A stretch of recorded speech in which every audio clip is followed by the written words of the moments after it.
이제 새해를 맞이하는 마음에 여호수아 말씀을 함께 배우고자 합니다.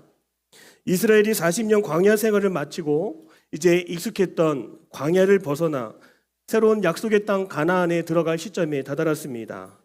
근데 오늘 본문의 말씀 여호수아 1장 1절은 모세가 죽은 이후라고 말씀하고 있습니다. 많은 백성들이 붙잡고 바라보며 의지했던 그 지도자 모세가 죽은 이후에 이 이스라엘 백성의 운명은 어떻게 되는 걸까요? 모세의 후계자 여호수아는 누굴까요? 여호수아는 요시와라고 하는 이름을 가지고 있습니다. 여호와는 구원이시다. 우리 같이 한번 따라해 볼까요? 여호와는 구원이시다. 모세는 지난 40년 동안 광야 생활을 하면서 수많은 기적을 경험했습니다. 홍해 바다가 갈라지는 경험을 했죠. 일생에 한번 볼까 말까 하는 그런 놀라운 기적입니다. 그리고 하늘에서 양식이 내려옵니다. 만나와 메추라기입니다. 그리고 또한 광야에서 이정표가 없으니까 하나님께서 낮에는 구름 기둥과 밤에는 불 기둥으로 그들을 인도하여 주셨고 매우 목이 마른 이스라엘 백성들에게 반석에서 물을 구해 주셨습니다. 그런데 여호수아는 나중에 차차 알게 되겠지만 이런 기적을 경험하지 않습니다. 이런 경험을 모른 채로 이런 경험이 아니라 철저하게 이제 모세가 아닌 하나님을 의지하며 나아가게 되는 것이죠. 여호수아에게 찾아온 두려움이란 무엇일까요, 여러분? 누군가를 의지하던 대상이 사라졌어요. 이제 내가 그 일을 해야 한다고 합니다. 유능한 내 전임자가 떠나갔습니다. 그 일을 내가 해야 된다고 하면 아무래도 마음속에 나는 그 사람처럼 할 수 있을까? 더 잘할 수 있을까? 마음속에 부담감이 찾아옵니다.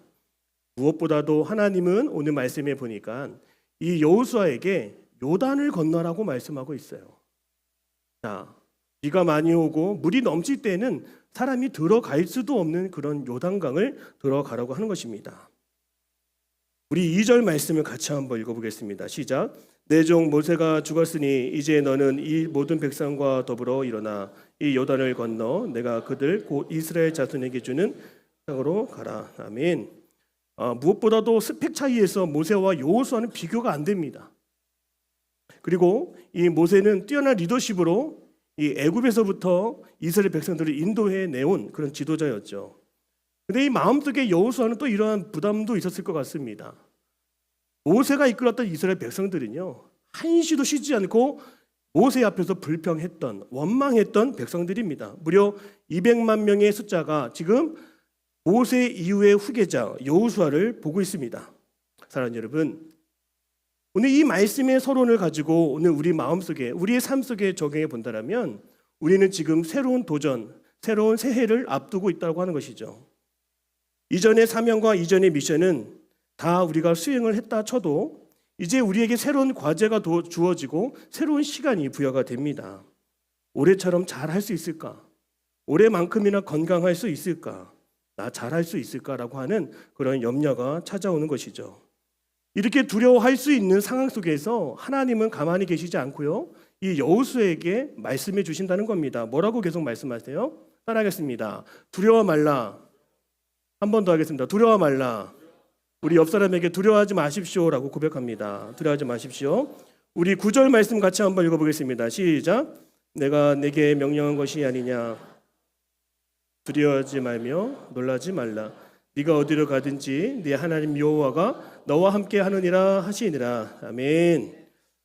우리가 이스라엘 백성들이 이제 가야 하는 그 가나안 땅에는 이미 정탐을 통해서 얻어낸 사실들이 있었죠. 이 가나안 땅은 아무도 살지 않는 그런 평화로운 땅이 아니라 금방이라도 들어가면 싸움이 나고 내전이 일어날 수밖에 없는 어마무시한 거인들이 살고 있는 땅이라고 하는 것을 정탐을 통해 얻었습니다. 이미 들어가기도 전에 주눅이 들고 그 앞서서 요단강을 건넌다라고 하는 것은 힘이 막중한 부담감이 아닐 수가 없습니다. 여러분, 이러한 무언가 새로움 앞에서 두려움을 갖는 우리는 뭔가를 예수님을 잘 믿는다고 하면서도 새로운 도전과 시작 앞에서 움츠려드는 것, 저는 이것을 이렇게 얘기하고 싶습니다. 미니멈 크리스찬. 따라하겠습니다. 미니멈. 자, 이것은 우리 신앙생활의 영적인 고질병이라고 하는 것이죠. 우리는 구원을 받았습니다. 하나님의 자녀입니다. 우리는 말씀이 함께하면 우리는 언제든지 다시 일어나고 해낼 수 있다라고 말합니다. 그러나 내 문제 앞에서만큼은 우린 작아집니다. 이게 미니멈 크리스찬이에요. 다시 주님을 알지 못했던 시절로 돌아가는 것 같습니다.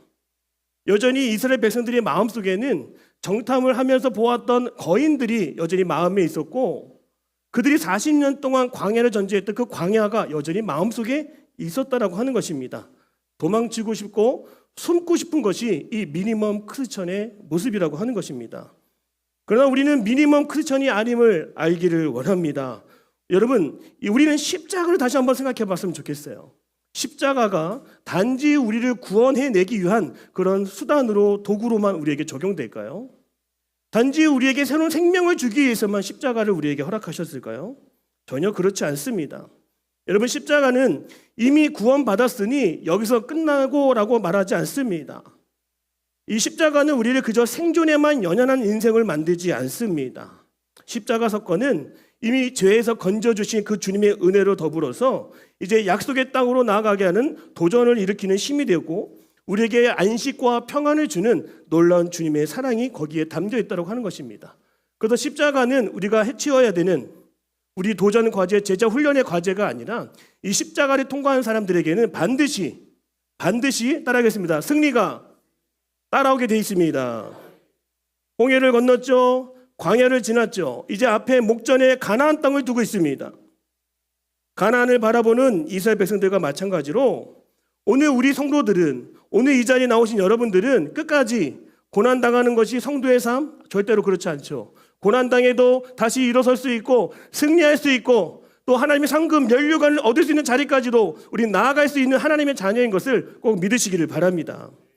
그래서 주님은 우리의 인생을 미니멈으로 축소해서 살아가지 않도록 우리에게 늘 말씀해 주신다는 거예요. 자, 5절 말씀 한번 읽어볼까요? 5절입니다. 시작. 내 평생에 너를 능히 대적할 자가 없으리니 내가 모세와 함께 있었던 것 같이 너와 함께 있을 것임이라. 내가 너를 떠나지 아니하며. 아멘. 우리는 미니멈이 아니라, 따라하겠습니다, 맥시멈. 그래서 우리는 맥시멈 크리스찬이에요.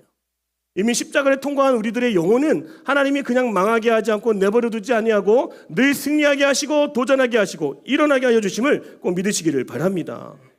아무리 힘들어도요, 아무리 어려워도, 아무리 괴로워도, 아무리 죽을 것 같아도 오늘 이 5절의 말씀처럼 능히 너를 대적할 자가 없으리라 말씀하시는 그 주님의 약속의 말씀이 있다라면 오늘 우리가 생각하는 사이즈가 아니라 우리는 더 큰 꿈을 꿀 수 있고 더 도전을 하며 나아갈 수 있다는 것을 꼭 잊지 않기를 바랍니다.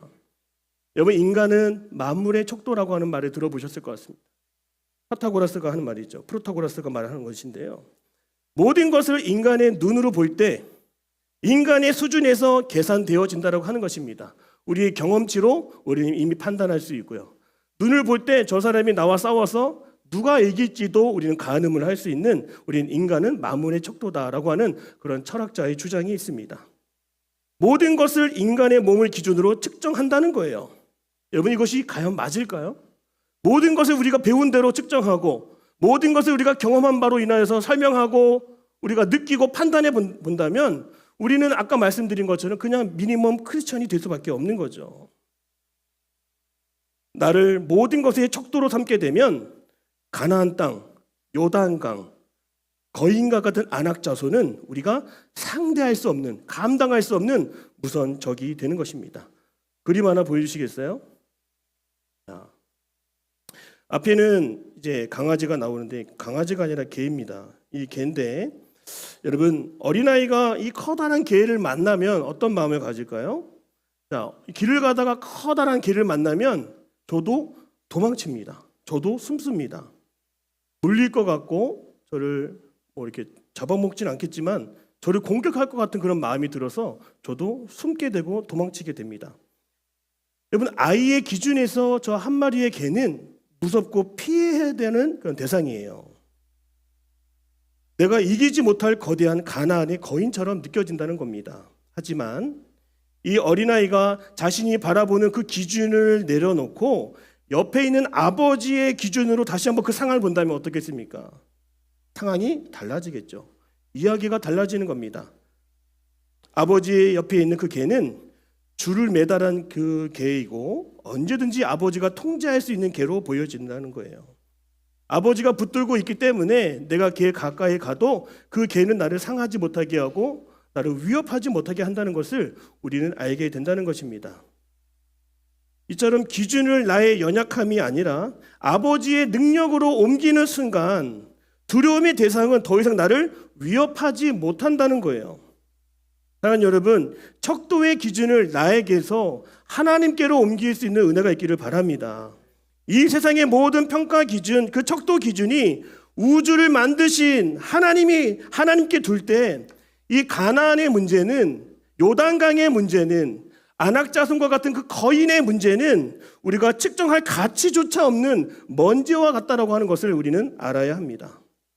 하나님은 우리를 말씀으로 크게 하시고 넘치게 하시는 분이세요. 하나님이 여호수아에게 너를 능히 대적할 자가 없다고 하신 것은 두려움으로 인해 부풀어진 거인들의 가짜 크기를 지우고 하나님의 관점에서 본 실제 크기를 회복시켜 주시는 거예요. 너 그렇게 작지 않어. 너 그렇게 취약하지 않아. 너 그렇게 나약하지 않아. 여러분, 우리 자신을 내 기준이 아니라 하나님 기준으로 바라볼 수 있는 은혜가 있기를 원합니다. 5절에 말씀하셨던 것처럼 내가 모세와 함께 있었던 것 같이 내가 너와 함께 있을 것이다. 새해에는 하나님이 영원히 변치 않도록 우리와 함께하고 계심을 믿음으로 고백하기 원합니다. 우리 5절 말씀 다시 한번 읽어보겠습니다. 시작. 내 평생에 너를 능히 대적할 자가 없으리니 내가 모세와 함께 있었던 것 같이 너와 함께 있을 것임이니라. 내가 너를 떠나지 아니하며 버리지 아니하리니. 아멘. 여러분 그거 아세요? 우리가 망원경을 가지고 동물을 보거나 망원경을 가지고 사물을 보면 저 멀리 있는 동물이 내 눈앞에 있는 것처럼 크게 보입니다. 근데 이것도 아세요, 여러분? 저 망원경을 뒤집어서 본다라면 방금까지는 사자 한 마리가 크게 보였지만 이 망원경을 뒤집었을 뿐인데 그 사자가 고양이처럼 작게 보인다는 겁니다.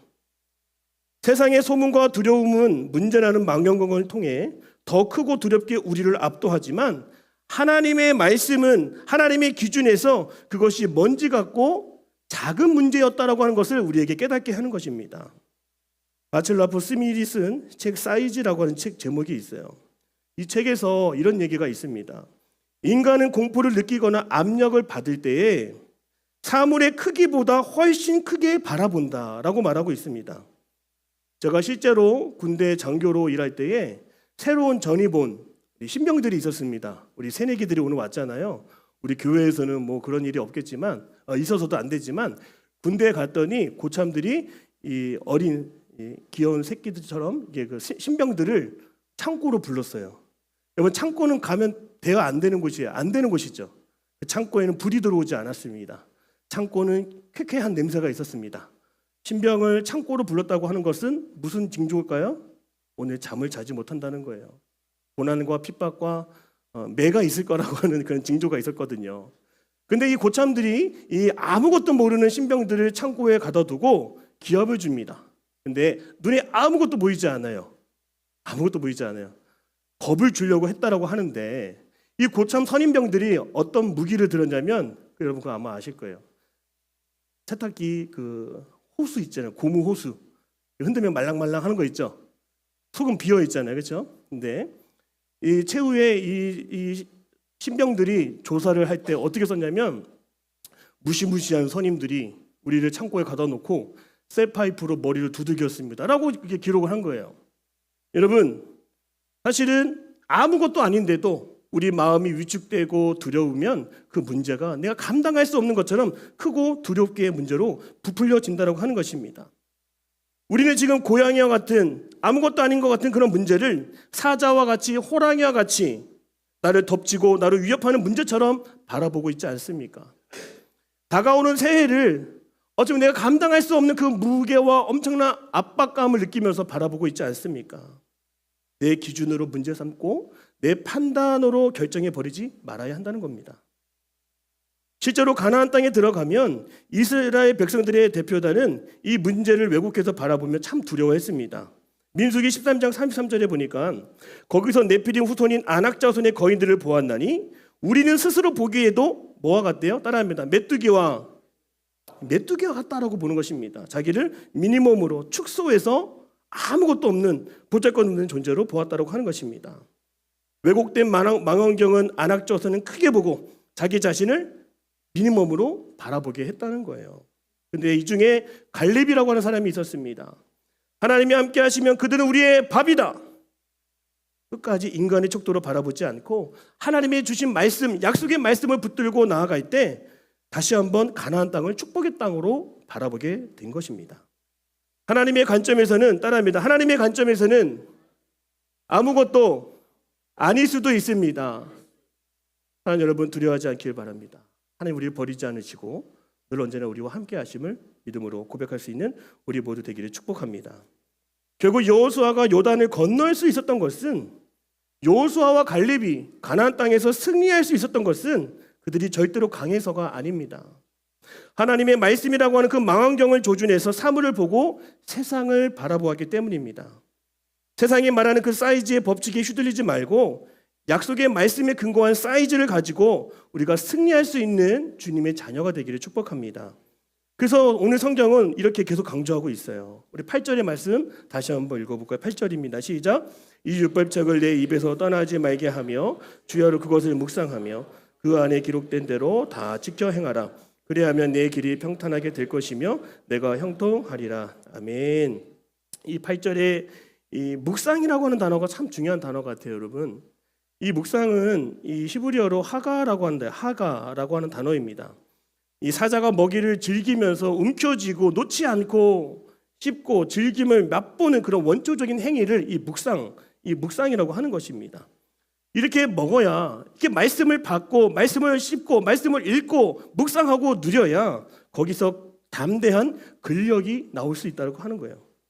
사실 제가 청년부 맡으면서 1인 2역, 3역, 4역은 기본이고 한 사람이 3, 4, 5가지 사역을 하는 것을 저는 보게 됩니다. 그런데 이러한 청년들의 영적인 비결이 무엇일까라고 이렇게 들여다보면 비결은 다른 데 없었습니다. 다른 게 아니에요, 여러분.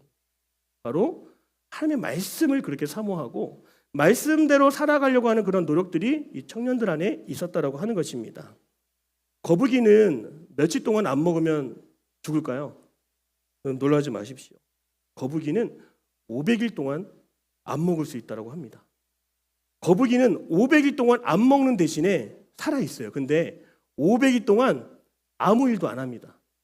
여러분, 우리가 아무것도 먹지 않으면 아무 일도 하지 못하게 되겠죠. 기력이 없습니다.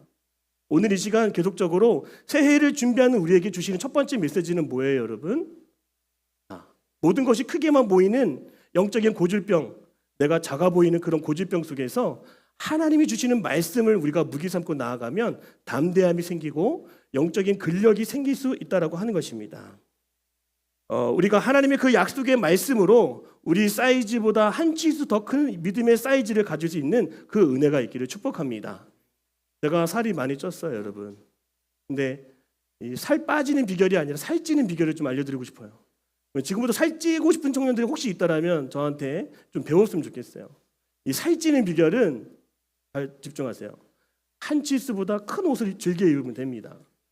살이 찌니까 이게 갑갑하잖아요. 이것도 약간 이렇게 다치지 않을 정도 뭐 이렇게 되는데, 살이 찌니까 단추가 잘 안 잠길 때가 와요. 오는데 이때 이 위기를 잘 극복을 해야 됩니다. 이 현실에 타협하면서 그러면 105에서 110으로 가면 되겠구나 했더니 살이 110까지 불어나는 거예요. 근데 이 110에서 또 이게 끼는 거예요. 그러면 뭐 어때? 115까지도 갈 수 있지. 그랬더니 이 살이 115까지 불어나는 것을 볼 수가 있습니다. 이게 바로 살찌는 비결입니다, 여러분. 우리가 무언가를 할 때에 한 치수보다 더 큰 우리가 목표를 갖고 우리의 말씀을 통해서 좀 더 넓은 시야를 가질 수 있는 우리 모두가 되기를 바라요. 우리의 믿음이 더 자라야 되고 우리 그 믿음대로 이 세상을 바라볼 수 있는 시력이 자라고 근력이 자라기를 주님의 이름으로 축복합니다. 점점 작아지지 말고 말씀의 힘으로 더 맥시멈 크리스천의 삶을 살아갈 수 있는 우리 청년들이 되기를 주님의 이름으로 축복합니다. 두 번째로 살펴볼 것은 새해에 우리 앞에 놓여있는 문제를 다시 바라볼 때 그 크기를 다시 측정할 때 우리가 가져야 될 두 번째 태도가 있다고 하는 거예요.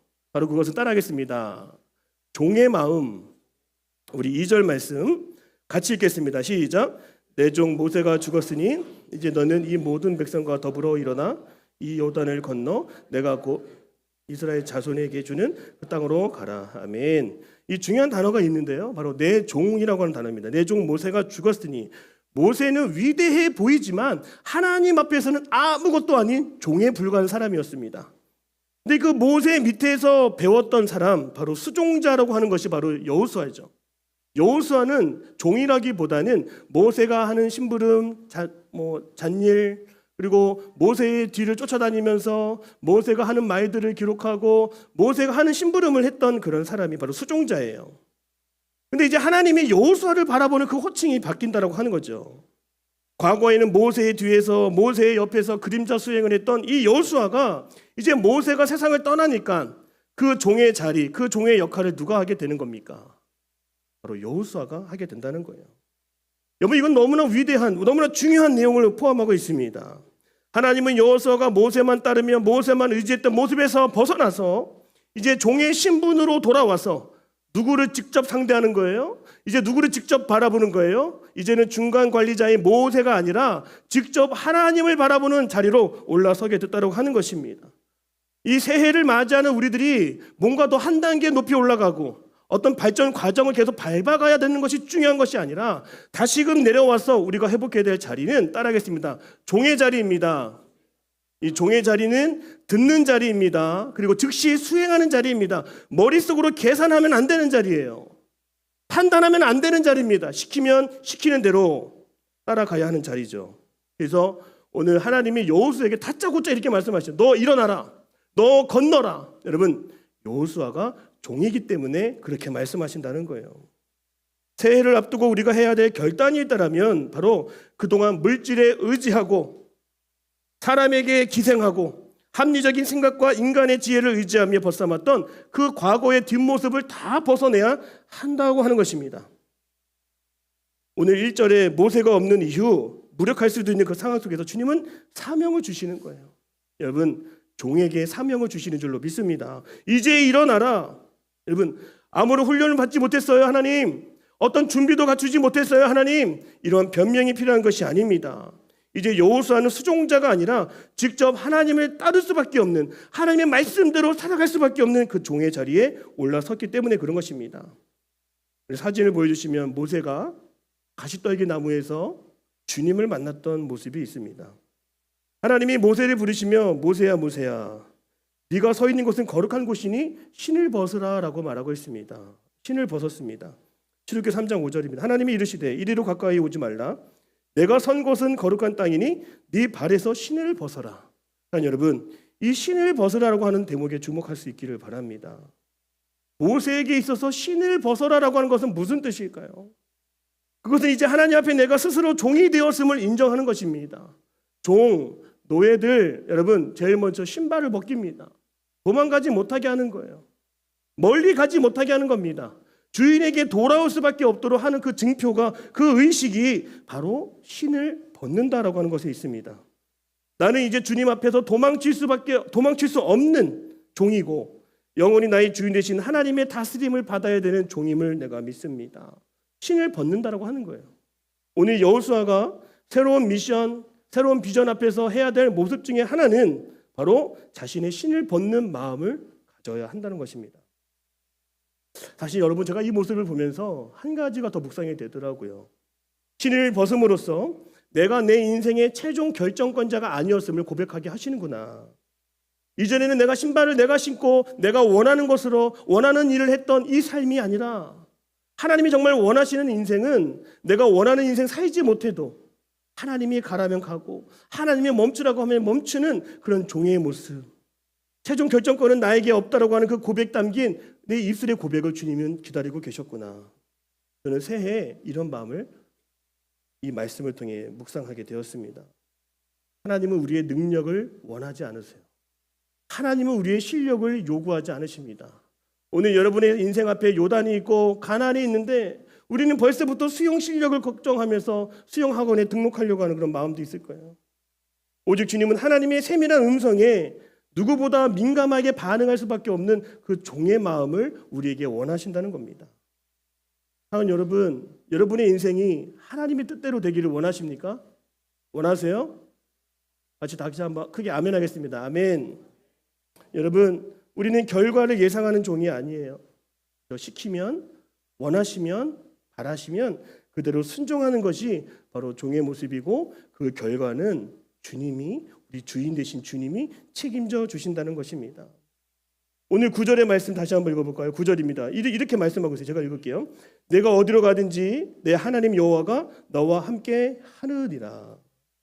하나님 우리에게 모세 2를 원하지 않으시고요. 모세 시즌 2를 원하지 않으세요. 그리고 모세 짝퉁도 원하지 않으세요. 우리는 그냥 내 모습 그대로 하나님은 보기를 원하세요. 그리고 우리가 어디를 가든지 종의 모습으로 하나님 이거 해도 돼요? 하나님 이거 가져도 될까요? 하나님 이거 시도해도 될까요? 그 묻는 마음을 주님은 기뻐하신다는 거예요. 우리는 태생적으로 이 종의 마음을 갖지 못합니다. 내가 주인이기 때문에 그런 거예요. 내가 자기 중심적으로 살아가기 때문에 그런 거예요. 내가 결정 내리면서 지금까지 달려왔어요, 하나님. 그러니까 우리가 신을 벗기가 너무나 힘든 겁니다, 여러분. 우리는 아직 준비가 안 된 것 같다라고 하는 그런 판단을 내리면서 아직 때가 된 것 같지 않아요, 하나님. 이렇게 말할 때가 너무나 많았습니다. 여전히 우리 속의 자아가 죽지 않은 거죠. 여전히 우리가 하나님의 종이 아닌 상황이나 환경에 매여 있는 종의 모습으로 살아오지 않았습니까? 우리가 스스로 상황을 판단해요? 우리가 스스로 내 인생을 결단해요? 여러분, 그것은 종의 모습이 아닙니다. 그것은 내가 착각하며 살아오는 것이죠. 최종 결정권자가 나인 것처럼, 심판자가 나인 것처럼 살아왔던 결재권을 가진 우리들의 모습이었습니다. 우리가 1월부터 12월까지 하나하나 새해 밑그림을 그려갈 준비를 하게 됩니다. 우리의 영혼은 오직 내가 정한 목표에만 매달려 있는 것이 우리의 현실입니다. 그런데 조금이라도 실패하면 어떻게 할 거예요, 여러분? 조금이라도 그 계획이 멈추면 어떻게 할 거예요? 그것을 실패라고 말할 거예요? 그것을 망했다라고 말할 것입니까? 우리는 그것을 실패해, 누구 때문이다, 어떤 방해물 때문이다, 장애 때문이다라고 우리는 간주해 버립니다. 내 계획대로 되지 않았으니까 난 끝장이다, 끝났다라고 하는 그런 마음속에 불안, 두려움, 염려가 찾아오게 되는 것입니다. 여러분이 약해서 불안과 염려가 찾아오는 것이 아니라 여러분이 여전히 최종 결정권자로 살아오기 때문에 그거대로 하지 않을 때 망연자실한 모습으로 우리에게 불안과 염려가 찾아왔었던 것입니다. 그런데 여러분, 우리가 최종 결정권자가 아니라 하나님이 결정권자가 되신다면 우리 마음에 어떤 마음이 찾아올까요? 따라하겠습니다. 우리의 마음에 평강이 찾아옵니다. 그러니까 새해를 준비할 때 스펙으로 준비되는 것이 아니라 이 새해를 준비할 때 우리 진정한 마음가짐은 어떤 결의와 다짐이 아니에요, 여러분.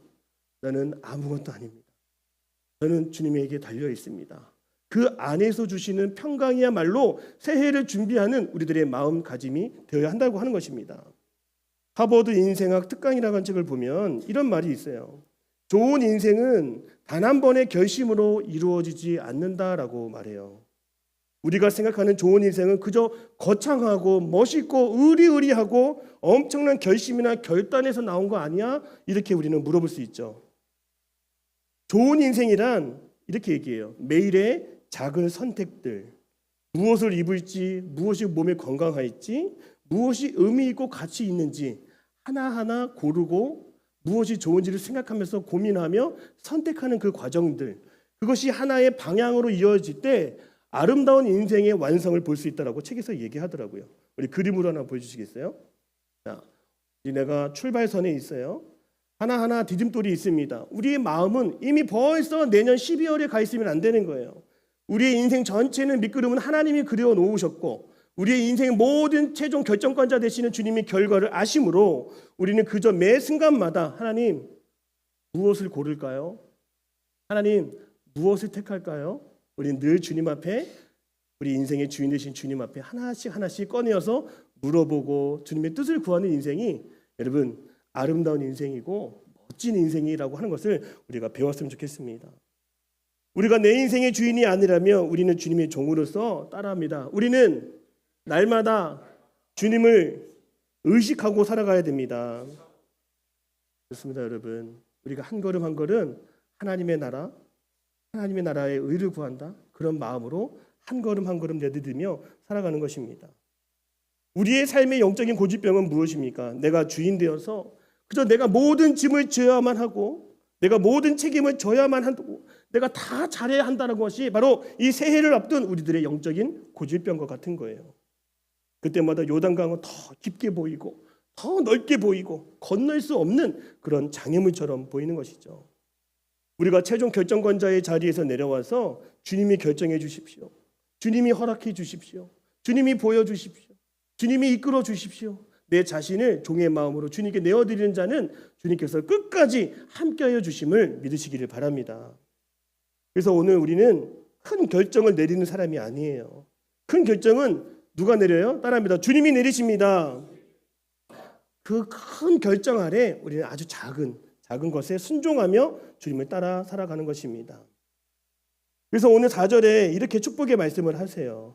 우리 인생의 주인 되신 주님께서 이렇게 축복하시는데요. 4절 말씀 같이 한번 읽어볼까요? 4절입니다. 시작. 고 광야와 이 레바논에서부터 큰 강 고 유브라데 강까지 해쪽 속의 온 땅과 또 해지는 쪽 대해까지 너의 영토가 되리라. 아멘. 여러분 이 지도 잠깐 보세요. 이 지도를 보면 이 훗날 이 지역, 이 영토가 계속 보여주세요. 다윗과 솔로몬 왕국의 영토가 된다라고 하는 거예요. 자, 여러분, 내가 최종 결정권자가 되면 인생은 끝없는 불안 연속의 자영업자로 우리가 살아가게 되는 거예요. 그러나 우리가 이미 하나님이 선포하시고 경계를 그어 놓으신 그런 인생의 범주 안에 우리가 들어가 있다. 이 생각을 가지고 마음속에 평강을 가지고 한 해를 살아갈 수 있기를 주님의 이름으로 축복합니다. 이 우리가 최종 결정권자가 아님을 인정하고 이 일을 내가 잘할 수 있을까? 주님께 달려있는 거예요. 이 땅을 다 차지할 수 있을까? 주님께 달려있는 거예요. 그래서 우리 마음속에 불안과 염려를 주님 다 내려놓게 하여 주옵소서.